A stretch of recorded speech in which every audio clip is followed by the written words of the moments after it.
Hi friends, welcome back to dream UK. आज की video में हम इंग्लैंड वर्सेस स्कॉटलैंड कंपैरिजन करेंगे। अगर आप यूके में पढ़ने आना चाहते हो या काम करने आना चाहते हो तो यूजुअली लोग इन दो कंट्रीज़ में ही आते हैं जो कि यूके का पार्ट है, इंग्लैंड एंड स्कॉटलैंड। और कई बार आपके दिमाग में डाउट हो सकता है कि कौन सी जगह आपके लिए सही रहेगी, क्या एडवांटेजेस हैं इंग्लैंड की, क्या एडवांटेजेस हैं स्कॉटलैंड की। तो उन सभी चीज़ों के बारे में बात करेंगे और ये वीडियो स्टूडेंट्स और वर्किंग प्रोफेशनल्स दोनों के लिए बहुत ही रेलेवेंट होने वाली है। सो वीडियो को एंड तक आप ज़रूर देखना। तो जल्दी से हम कंपैरिजन स्टार्ट करते हैं। तो देखो, अगर हम बात करें यूनिवर्सिटीज़ की, ट्यूशन फ़ी की और हेल्थ केयर की, तो वो दोनों जगहों में ही ऑलमोस्ट सेम है। इंग्लैंड और स्कॉटलैंड में दोनों ही कंट्रीज़ में आपको अच्छी यूनिवर्सिटीज़ मिल जाएंगी। यूनिवर्सिटी ऑफ एडिनबरा आपको स्कॉटलैंड में मिलेगी, यूनिवर्सिटी ऑफ ग्लासगो भी बहुत अच्छी है।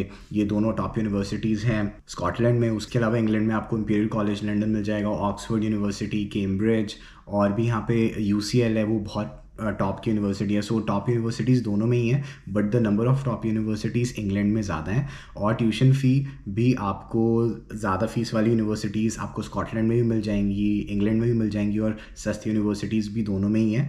उसके अलावा हेल्थ केयर सिस्टम भी दोनों कंट्रीज़ का सिमिलर ही है। सो सबसे पहले हम बात करेंगे कि जो की इंडस्ट्रीज़ हैं, जो जॉब्स की जो की इंडस्ट्रीज़ हैं, वो दोनों में कैसे डिफरेंट है।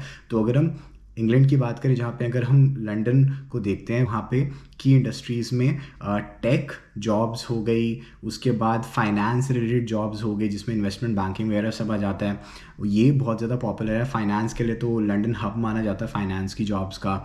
उसके अलावा यहाँ पे हेल्थ केयर सेक्टर में बहुत ज़्यादा जॉब्स हैं, हॉस्पिटैलिटी सेक्टर में बहुत सारी जॉब्स हैं, और उसके साथ ही साथ क्रिएटिव इंडस्ट्री में भी बहुत सारी जॉब्स हैं जिसमें एडवर्टाइजमेंट आ जाता है, मार्केटिंग आ जाता है, और क्या कहते हैं, जो ग्राफिक डिज़ाइनिंग वगैरह आ जाती है। तो उन सब चीज़ों से रिलेटेड भी यहाँ पे बहुत सारी जॉब्स हैं लंदन में। बट अगर हम स्कॉटलैंड की बात करें तो वहाँ पे एनर्जी सेक्टर बहुत ज़्यादा बड़ा है। उसके साथ साथ लाइफ साइंसेज भी बहुत बड़ा है स्कॉटलैंड में, जहाँ पे फार्मास्यूटिकल जॉब्स आ जाती हैं, बायोटेक आ जाता है। और उसके अलावा स्कॉटलैंड में भी आपको फाइनेंस और टेक जॉब्स मिल जाएंगी, मेनली एडिनबरा और ग्लासगो में, बट ये नंबर ज़्यादा लंदन की साइड ही रहता है। इसके बाद अगर हम बात करें जनरल लाइफ की, तो इन दैट रिगार्ड अगर आपके पास पैसे हैं खर्चने के लिए तो इंग्लैंड में डेफिनेटली आपको ज़्यादा अपॉर्चुनिटीज़ मिलेंगी यहाँ पे नई चीज़ें ट्राई करने के लिए। अगर हम बात करें रेस्टोरेंट्स की, मॉल्स की, pubs, bars, clubs, even parks, museums, theatres, musicals, concerts, तो ये सारी चीज़ें आपको लंदन में ज़्यादा ऑप्शंस मिलेंगे, ज़्यादा वैरायटी मिलेगी इंग्लैंड में स्पेसिफिकली।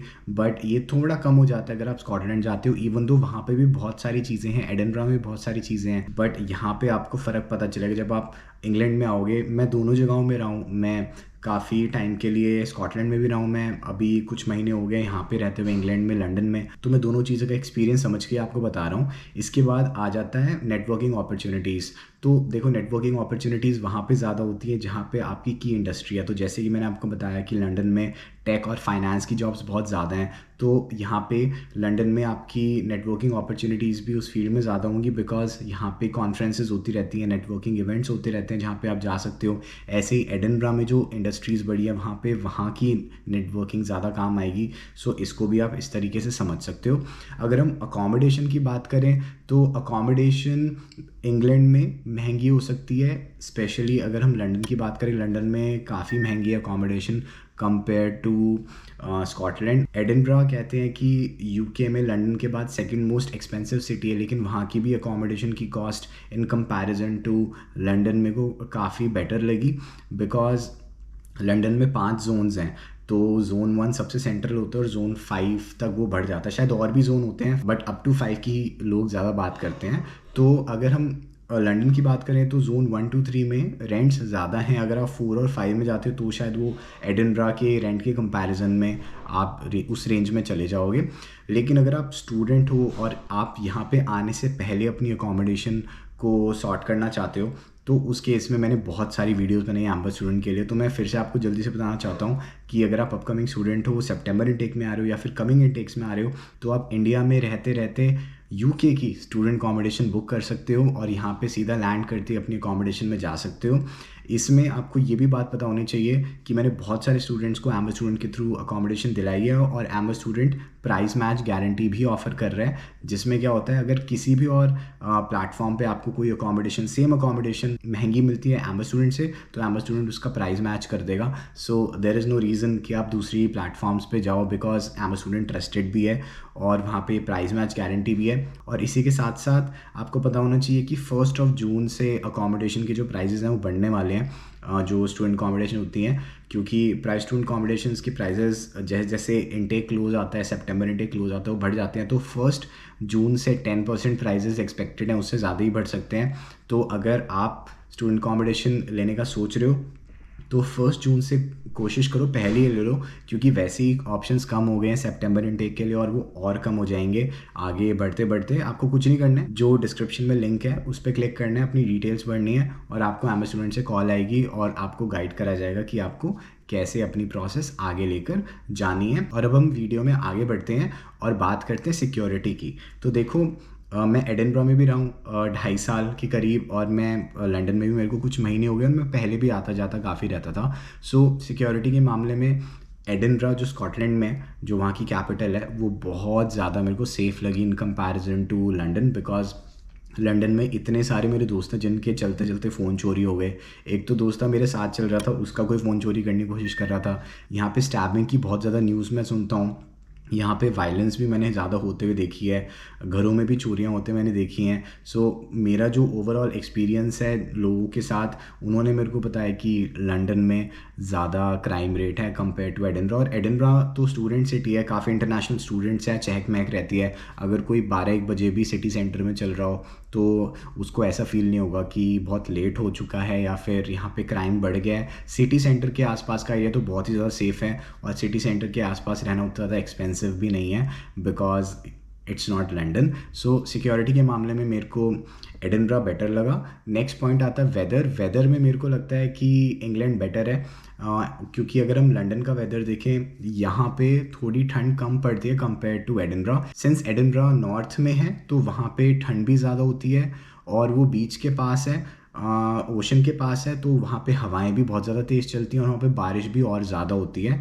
ऐसा नहीं है कि लंदन में आपको बारिश नहीं मिलेगी, यहाँ पे भी बारिश होती है, लेकिन उतनी ज़्यादा नहीं होती है। इसी के साथ साथ यहाँ पे हवाएं भी कम चलती हैं, थोड़ी धूप भी ज़्यादा निकलती है, और गर्मियों में तो कई लोगों को पंखे भी चलाने पड़ते हैं लंदन में, तो ऐसा मौसम हो जाता है। सो वेदर वाइज मेरे को इंग्लैंड बेटर लगा। अब अगर हम बात करें नेचुरल लैंडस्केप्स की, तो अगर आपको नेचर के आसपास रहना ज़्यादा पसंद है तो मैं आपको रेकमेंड करूँगा आप एडिनबरा में जाओ, बिकॉज वहाँ पे एडिनबरा में 7 हिल्स हैं जिनको आप क्लाइंब कर सकते हो, और काफ़ी सारी हिल्स तो सिटी के अंदर ही हैं। तो कार्टन हिल हो गया, आर्थर सीट हो गया, कासल हिल हो गया, तो ये तो वॉकिंग डिस्टेंस है विद इन सिटी, जिसमें आप 15-20 मिनट की वॉक पे चले जाओगे, और वहाँ से आपको पूरे हाईलैंड्स का व्यू आएगा, पहाड़ों का व्यू आएगा। सो उस सेंस में नेचुरल लैंडस्केप्स में मेरे को एडिनबरा बेटर लगा। और स्कॉटलैंड की और बहुत सारी सिटीज़ भी ऐसी हैं, लेकिन लंदन में आपको वो चीज़ देखने को नहीं मिलेगी। इसके बाद अगर हम बात करें डाइवर्सिटी की, तो डाइवर्सिटी के मामले में मेरे को स्कॉटलैंड बेटर लगा, बिकॉज इंग्लैंड में बहुत ज़्यादा एशियंस आते हैं, चाहे वो इंडिया से हो, बांग्लादेश से हो, पाकिस्तान से हो, श्रीलंका से हो, या फिर आसपास की जो भी कंट्रीज़ हैं। अब अगर आप बाहर आ रहे हो, अगर पढ़ने ही आ रहे हो, तो आप चाहते होगे कि आपकी क्लास में काफ़ी अच्छी डाइवर्सिटी हो। तो डाइवर्सिटी के मामले में मेरे को अपनी यूनिवर्सिटी ऑफ एडिनबरा में बहुत अच्छा क्राउड मिला। मैं ये नहीं कह रहा कि इंडिया के लोग अच्छे नहीं होते, मेरा कहने का मतलब है कि अगर आप बाहर पैसे दे के पढ़ने आ रहे हो तो आप भी चाहते हो कि आपके इंटरनेशनल फ्रेंड्स बने और आपको एक्सपोजर मिले अलग अलग कंट्री के लोगों से मिलने का, बात करने का, उनका कल्चर समझने का, उनके बारे में जानने का। तो वो चीज़ मेरे को एडिनबरा में ज़्यादा बेटर लगी।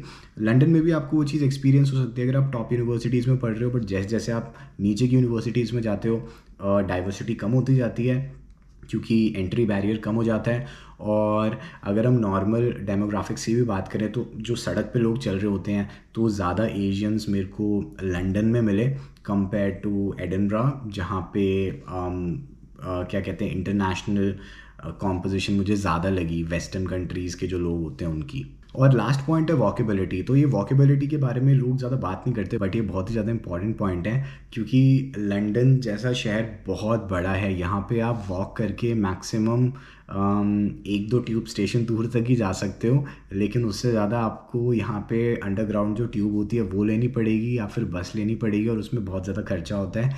एडिनबरा बहुत ही ज़्यादा वॉकेबल सिटी है, आधे पौने घंटे में आप ऑलमोस्ट कहीं भी पहुँच सकते हो मेन जगहों पे, अनलेस आप बहुत ही ज़्यादा आउटस्कर्ट्स में रह रहे हो। मैं मेन सिटी के आसपास की बात कर रहा हूँ। सो ये चीज़ मेरे को एडिनबरा की बहुत अच्छी लगी थी कि जब मैं स्टूडेंट अकोमोडेशन में रहता था तो वॉकिंग डिस्टेंस पे ही बस स्टेशन था, वॉकिंग डिस्टेंस पे ही ट्रेन स्टेशन था, वॉकिंग डिस्टेंस पे ही यूनिवर्सिटी थी, वॉकिंग डिस्टेंस पे ही सारे फ्रेंड्स के घर थे, वॉकिंग डिस्टेंस पे ही सिटी सेंटर था। सो सब कुछ वॉकिंग डिस्टेंस पे था, तो कभी मेरे को 1 साल के लिए बस भी नहीं लेनी पड़ी, तो उसमें मेरे ट्रैवलिंग के बहुत ज़्यादा पैसे बचे। लेकिन अगर आप लंदन आते हो तो वो केस नहीं होगा, बट इंग्लैंड में और भी सिटीज़ हैं जो ज़्यादा वॉकेबल होंगी लंदन से, तो वो आप चेक कर सकते हो कि आप कौन सी सिटी में जाना चाहते हो। सो बड़ी ही जल्दी मैंने आपको कोशिश करी है कि मैं आपको की डिफरेंसेस बता दूं इन 2 जगहों के बीच में, Scotland and England. And that's all for this video. I hope you learn something new. अगर आपको ये वीडियो अच्छी लगी हो तो उसको सब्सक्राइब ज़रूर करना, और अगर आपको लगता है कि कोई और डिफरेंसेस भी हैं इन कंट्रीज़ में जो मैंने मेंशन नहीं करे हैं तो कमेंट्स में ज़रूर बताना। Take care, bye.